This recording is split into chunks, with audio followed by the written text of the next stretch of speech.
So, und damit herzlich willkommen bei Maximal Minimal. Mein Name ist Max und heute gibt es mal wieder ein etwas anderes Video. Denn für mich ist Modelleisenbahn wirklich eines, wenn nicht sogar das schönste Hobby der Welt. Ich rede wirklich viel darüber und es gehört einfach für mich zum Leben dazu. Wenn ich über nichts anderes mehr reden kann, habe ich dann vielleicht Mobatinitis? Sollte ich mich mal untersuchen lassen? Ach, egal. Nein, darum soll es überhaupt gar nicht gehen. Es gibt aber, wie bei jedem Hobby, gibt es leider auch Schattenseiten, also Dinge, die mir nicht gefallen. Und deswegen gibt es hier in diesem Video 3 Dinge, die ich an der Modelleisenbahn oder am Hobby Modelleisenbahn nicht mag und wünsche viel Spaß dabei.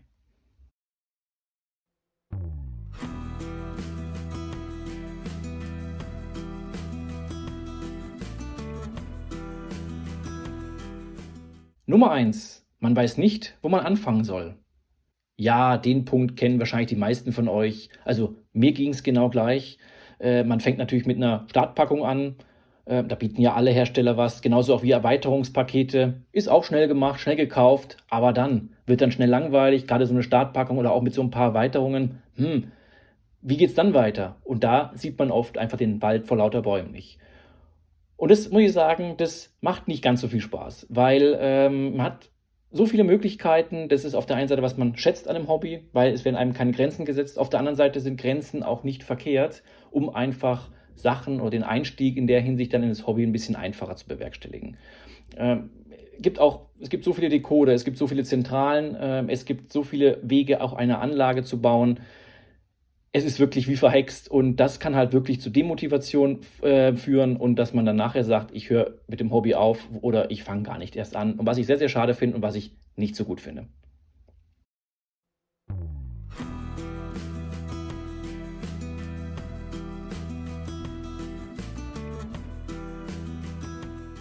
Nummer 2: Angst haben, etwas falsch zu machen.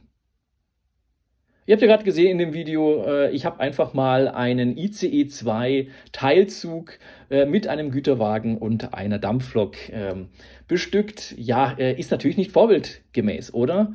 Ja, und das ist genau der Punkt. Viele fragen sich wahrscheinlich von euch, die vielleicht mit dem Hobby anfangen oder auch in den früheren Zeiten, ja, stellt man sich oft die Frage, kann man das jetzt so machen? Wie ich das jetzt mache, kann man das so machen? Macht man das? Oder sagt mir da jemand später, das ist falsch? Man bekommt so eine gewisse Unsicherheit. Wenn man auch die einschlägigen Foren durchforstet, dann sind da auch zum Teil, ja, doch Auseinandersetzungen bezüglich mehrerer großer Themen. Da will ich gar nicht mal drauf eingehen, aber das verunsichert einfach. Und warum darf ich eben nicht meinen ICE-2-Teilzug mit einem Güterwagen und einer wunderschönen Dampflok fahren lassen? Es tut ja keinem weh und warum sollte man Grenzen, die man im realen Leben hat, nicht einfach auf der Modellbahn beiseite schieben, um dann einfach dann wirklich den Spaß in den Vordergrund zu stellen. Und deswegen ist das für mich ganz, ganz wichtig, einfach, dass man keine Angst haben braucht und jeder soll das machen, was ihm Spaß macht, damit wirklich die Leute auch das Hobby nach wie vor ausführen und auch neue Leute dazukommen, weil ich glaube, wer möchte nicht, dass das Hobby weiter wächst?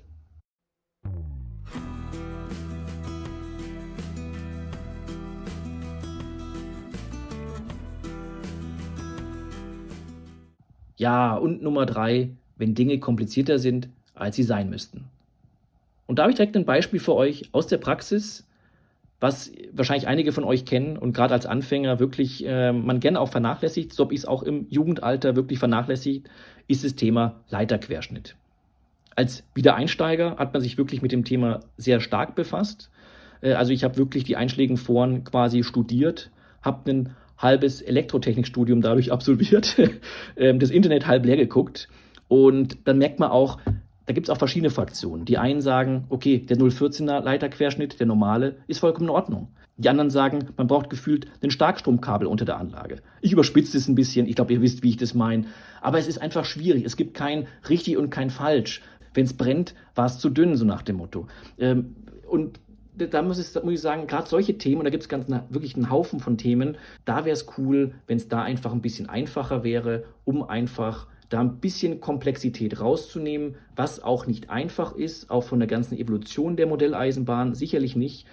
Aber ich glaube, das ist wirklich ein Thema, was viele begrüßen würden. Ich hätte es damals auch begrüßt, wenn man ganz einfach weiß, okay, ich brauche diesen oder jeden Kabeldurchschnitt, zum Beispiel bei der und der Größe der Anlage, jetzt einfach mal plakativ gesagt, und muss nicht gefühlt immer das halbe Internet leer schauen, um dann wirklich zu wissen, was kann ich denn hernehmen und was nicht. Ja, und jetzt bin ich gespannt, geht das euch auch so? Habt ihr auch so Punkte oder habt ihr gar keine Punkte? Vielleicht sagt ihr, es ist alles toll bei dem Hobby. Ich muss sagen, von meiner Seite, weil man es ja schon ein paar Jahre macht, es gibt einfach so ein paar Punkte, wo man einfach mal drüber nachdenkt oder wo einem auch mal aufregen, wobei das natürlich auch mal nach Tagesfassung ist, das ist auch ganz klar zu sagen. Aber ich glaube, wenn es einem nicht wert ist, das Hobby, dann wird man auch nicht drüber reden. Deswegen, und mir ist es ganz viel wert, das Hobby. Deswegen habe ich gesagt, komm, ich mache mal ein Video darüber und bin gespannt auf den Austausch mit euch. Dann bis zum nächsten Mal. Macht es gut. Tschüss.